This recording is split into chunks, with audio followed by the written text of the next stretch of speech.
Arcite, Arcite, Arcite, Arcite, Arcite, Arcite, Arcite. Nice to be here. For me, very interesting. I'm for 20 years working as an architect in the modular industry. And it's fine to see the European what is happening in Europe. Bon, je vous ai compris, c'est un pro de la construction modulaire hollandais. Le français, c'est pas sa langue maternelle, il est pas à l'aise, donc je vais tenter de traduire. Il est architecte aussi, bien sûr.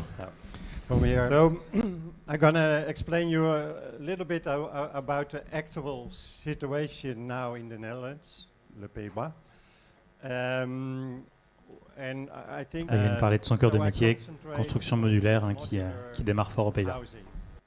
Industry, because now it's quite remarkable what is happening. So I'm gonna try to explain.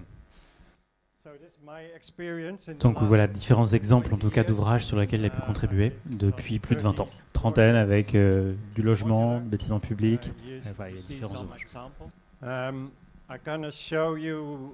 Donc il va nous parler en tout cas d'une opération en particulier dont il présente aujourd'hui le design et sur lequel elle a été partie prenante clé.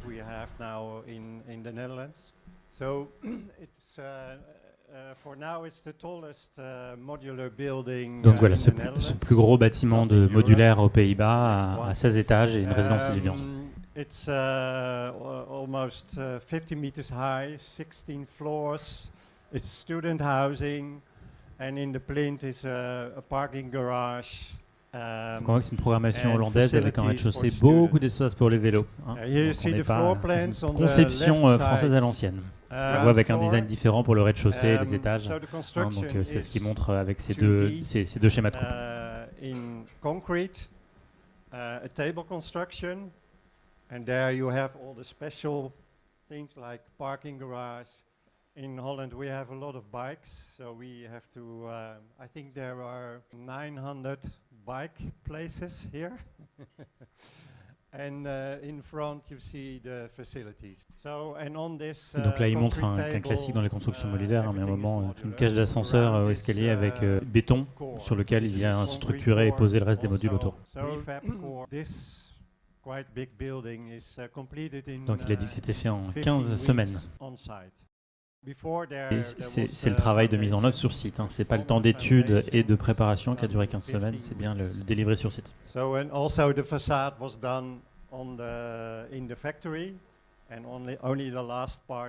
Donc il est sur un système bois-béton, dont on voit effectivement les parties en bleu qui sont les parties béton et les planchers sont béton, au-delà de ces éléments verticaux en béton qui sont en bleu ici. Et il a 361 modules sur la résidence en question qu'il a assemblés les uns aux autres. Which are concrete, and the floor is concrete, and the rest is timber frame. So this system.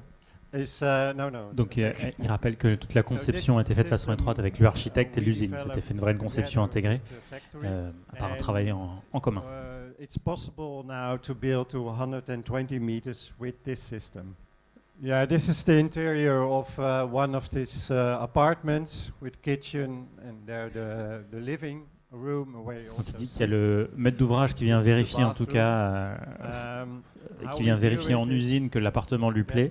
Et si tel est le cas, on ferme à clé le module et on vient l'installer sur site. Mais bien, il y a un contrôle sorti d'usine par le maître d'ouvrage qui vient vérifier que les modules lui plaisent. And only in the last week before delivery, we have a look if everything is okay, nothing happens.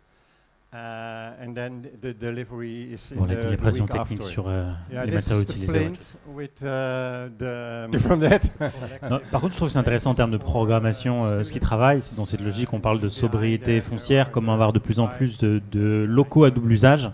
Et donc là, il y a une même pièce qui sert à la fois de buanderie et pour aux étudiants à faire leur lessive et de café ou d'espace de coworking. Donc on a une seule pièce qui a multifonction pour éviter d'avoir des espaces qui sont utilisés quelques heures par jour. So the plinth is double height. This is the laundry, and on the other side there's a cafe.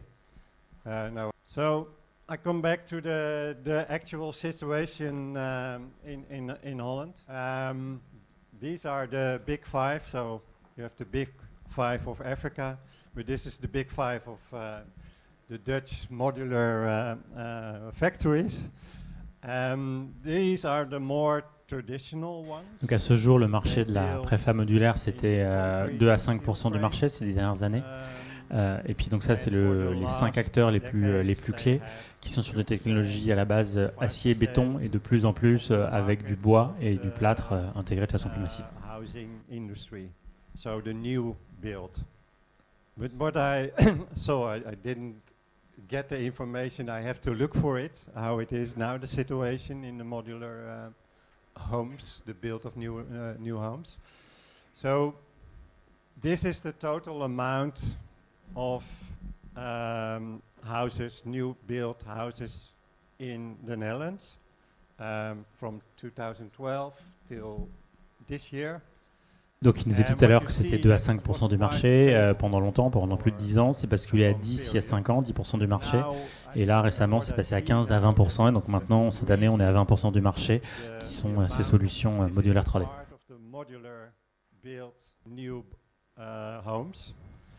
But you see that it's growing 40% in the last 2 years. On a un contexte fort de logement aux Pays-Bas pour différentes raisons.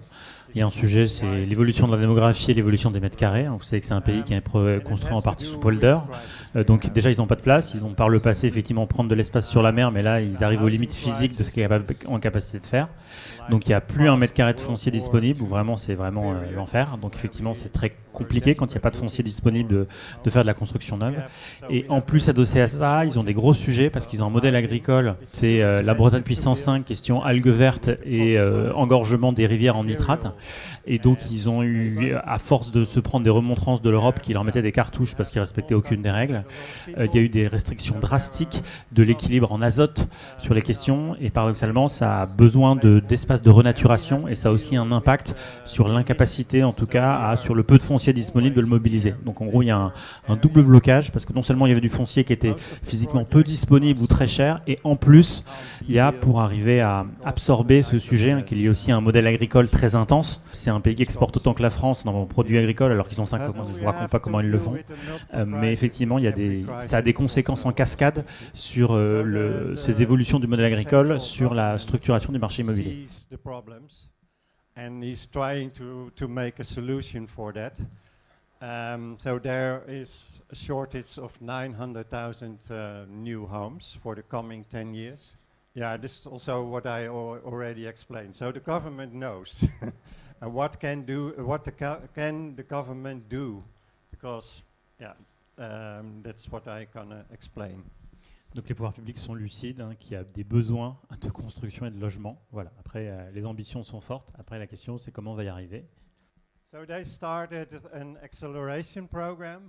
Donc il y a, face à cette pénurie de logements, donc un plan qui a été lancé pour construire 10 000 logements par an modulaires. Il y en a 2 000 qui sont payés en direct par l'État et 8 000 par une centrale d'achat interbailleur. En gros, c'est comme si l'USH avait pris pour elle d'organiser en direct, en tout cas, la structuration d'un marché de 8 000 pour aussi donner de la visibilité sur 8 000, sans attendre que 1 000 mètres d'ouvrage s'organisent chacun dans leur coin. Donc ça, c'est ça qui est passé. Et ce qui est important, c'est que les concepts qu'ils ont développés, c'est de l'habitat déplaçable, modulaire déplaçable.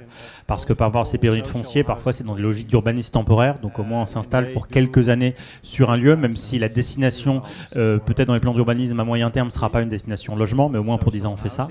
Voir des zones dont on se dit que dans le climat futur, ça sera sous l'eau, parce que la mer aura monté, merci le changement climatique, mais qu'on se dit que pour les 10 prochaines années, ça peut encore passer, quoi. Donc effectivement, il y a ce développement de modules d'habitat, mais qui sont là pour des périodes qui sont peut-être de 10 ans. Et puis après, dans 10 ans, il faudra relocaliser, possiblement déplacer ces blocs de logement ailleurs. Voilà. Yeah, and another thing is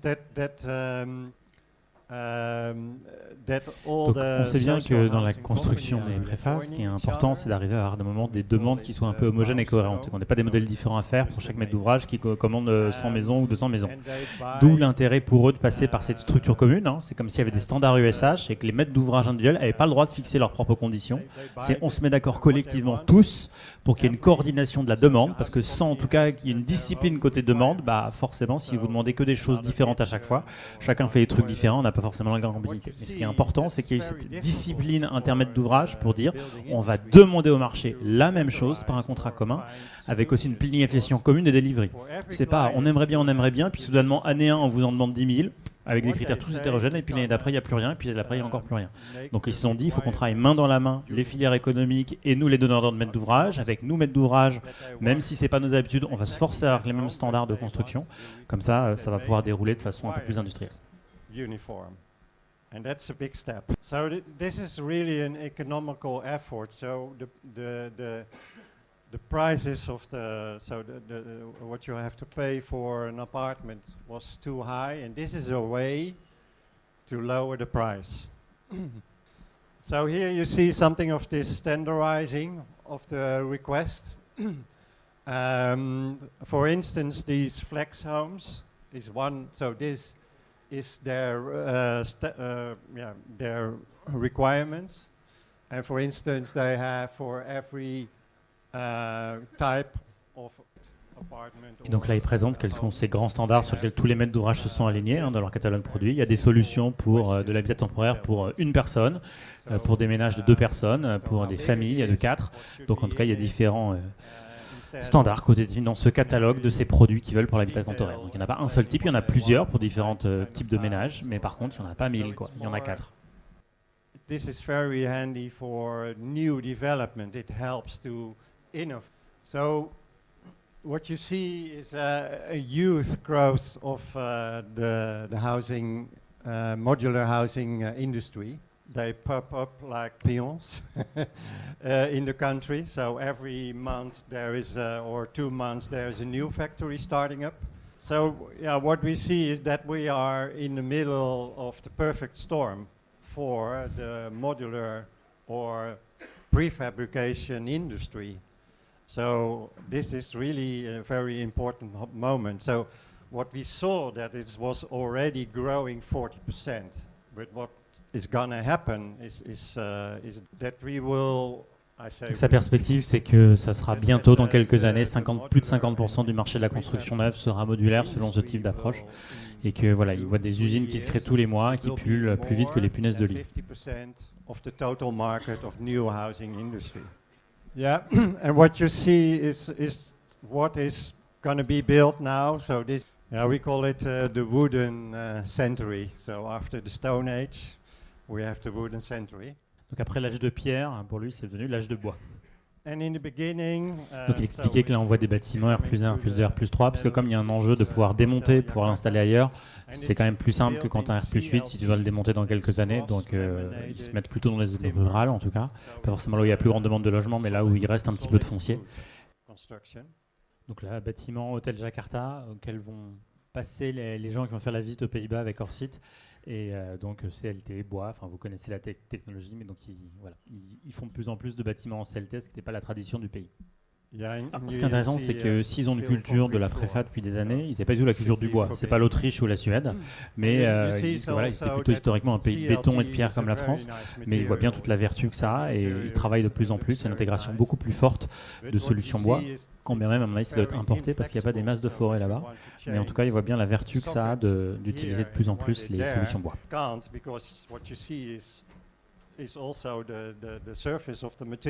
après, il dit qu'il y a différentes évolutions. Effectivement, ces systèmes permettent peu de flexibilité dans la façon de faire des formes de bâtiments, mais ça on sait. Et qu'il y a de plus en plus d'intérêt pour les différentes formes de bois qui existent, avoir des bâtiments en structure poutre-bois, bois-béton, des sujets en CLT. En tout cas, de plus en plus, il y a une acculturation du secteur aux différentes formes de construction en bois qui intéressent les constructeurs. And with the building code in Holland, it's possible to build in complete wooden construction till 8 floors. Donc désormais dans le code de la construction hollandais, c'est facile et pas trop emmerdant d'arriver jusqu'à 8 étages avec des constructions en bois. Donc ils font du 8 étages, ils ne s'aventurent pas au-delà parce qu'après c'est un enfer d'un point de vue avec l'incendie et compagnie. Mais jusqu'à 8 étages, ça se fait bien.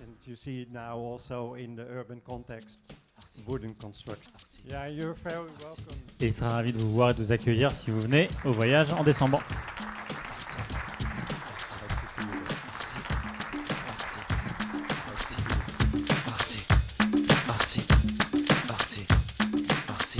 Campus hors site.